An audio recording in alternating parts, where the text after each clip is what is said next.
Let me just tell you that this topic has me fired up. So let me hit you with this. If no one was watching, who the hell would you be? No audience, no approval meter, no need to be the good girl, the fixer, the one who never ruffles any feathers. Would you laugh loud? Would you dance and sing? Who would you be if you were having fun and being who you are? Strip away the performance. What's left? Can you even feel her anymore? Because so many of us are tired, and not just from life, but from pretending in it.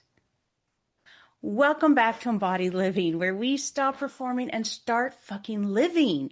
This week, we are cracking open the second theme of this journey, not being authentic. The mask, the act, the emotional gymnastics we've been doing to keep people comfortable with, we're silently suffocating. And let me repeat that, keeping others comfortable while we are silently suffocating. So let's be real. Are you living your truth or just playing the version of you they can handle? So let me just tell you a little bit about my journey with people pleasing. And I wasn't just a people pleaser. I wore the damn crown. It started early, like elementary school early. I was 8 years old, already being told I was too much, too loud, too desperate, just for wanting to belong. I had just switched to public school, and let me tell you, trying to fit in when your personality doesn't match the mold, brutal. So I tried to shrink. I dulled myself, made myself smaller, softer, more palatable. But guess what? The real me just kept leaking through. And when she did, kids bailed. I'd get a new crew and try again. Same shit, different faces. But here's the part that really messes with your head. The people who actually like me for me, I didn't want them. I wanted the ones who didn't treat me right. The cool kids, the untouchables, the ones who made me feel like I had to earn their friendship. And yeah, if you can tell, I grew up in a small town.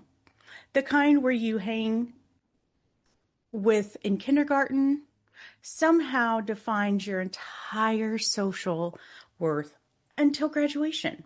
I want to repeat that. The kind where you hang with in kindergarten somehow defines your entire social worth until graduation. The cliques were thick. The gossip was currency. And while I loved the town itself, some of the people, not so much. And spoiler alert, I'm sure you guessed it, a lot of them didn't grow out of that shit. They just became adults with the same mean girl energy and no emotional maturity to back it up. Well, by high school, I did have a core group of buds, but let's be honest, not all of them were good friends. Some were amazing, some were toxic. But I kept showing up for all of it because deep down, I just wanted to be accepted. And let's not sugarcoat it for me here, people. And I'm sure a lot of you guys have been through this. High school sucked. I was teased, bullied, silenced, and yet I kept smiling. I kept trying to be who they wanted, thinking maybe this time I'll be enough. The real ones, though, they stayed. Amy, you know who you are. My kids call you Aunt Amy for a reason. You've always seen me, respected me, loved me for who I am. Ride or die, girl. I love you. Well, now we're off to college. Same damn pattern. Shape-shifting to fit friendships that weren't built to last. Showing up half real and wondering why I felt so alone. Except Meredith. Another ride or die girl. Another aunt to my kids. Another soul who let me exhale and just be me. When I moved back to my hometown as an adult, I really hoped things would be different. I found a few good women, ones I still hold dear, and you know who you are. But overall, same toxic cliques, same whispers, same unspoken rules about who gets to belong. And even when I gave back, whether it was volunteering, showing up, offering my energy, I was overlooked, underappreciated, and done. It took moving out of state to finally find what I was starving for: my people, my peace, my fucking self. Now, my circle is small on purpose. I choose them because they see me. They make me better, and I hope I do the same for them. But let's be real. People pleasing isn't some sweet little habit. It's a soul sucking, shape shifting, gaslighting your own damn kind of spiral. Start biting your tongue. You're laughing at shit that ain't funny. You're twisting yourself into a version you think you'll like. A version you think they'll like. And for what? A seat at the table you don't even want to fucking sit at? You're smiling when you want to scream, saying yes when your body was begging for a no, making sure they were happy so you could pretend that you were. I thought being easy to love meant being easy to swallow, that if I kept everyone else comfortable, I'd finally feel safe. But what it really did, disconnected me from my voice, my body, my fucking soul. This performance thing is sneaky. It's not just acting fake, it's betraying your truth in real time. You perform when you laugh at shit that doesn't land. You tone yourself down to make sure others feel big. Bite your tongue to keep the peace. Say it's fine when your heart's breaking. Swap out your truth for what's expected. But let's call it what it is. It's social survival. It's not your fault. It's how we were trained, taught to be digestible, manageable, likable. It's how we were trained socially by our parents, the people around us, our friends. But let me remind you now, you were never born to be manageable. You were born to be undeniable. So how do we stop performing? Well, to start, we stop outsourcing our truth and we get in our damn body.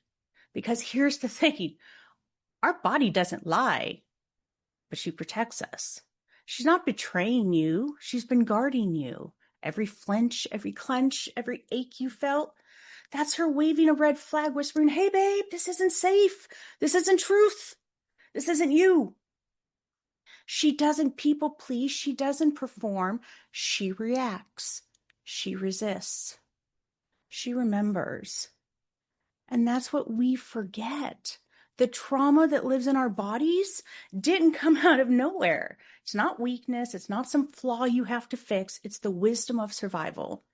That tight throat, when you try to speak your truth, that's the echo being shut down one too many times.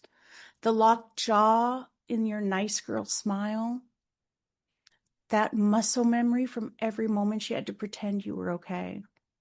The pit in your stomach when you say yes, but you mean hell no. That's your body trying to protect you from rejection, from abandonment, from the pain you felt before. Your body's not the problem. She's simply a messenger. She's been screaming your truth underneath your performance this whole time. For me, it started when I finally paid attention to the moments I felt small in my own skin, to the somatic signals I used to override, to the places in me that were screaming, I don't want to do this anymore. And when I stopped judging those sensations and started listening, everything changed. Your body isn't here to shame you. She's here to free you.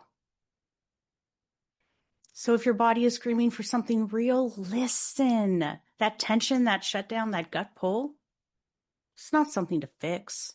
It's a sacred invitation to come home. And no, you don't have to burn your life down to get there. You just need to come home 2% at a time. Little tiny changes. So here's how you can start. Say one thing this week that you've been holding back. Let your laugh be messy and loud. Wear what feels like you, not what fits the room. Take a sacred pause before you respond. Check in, check out, check in again.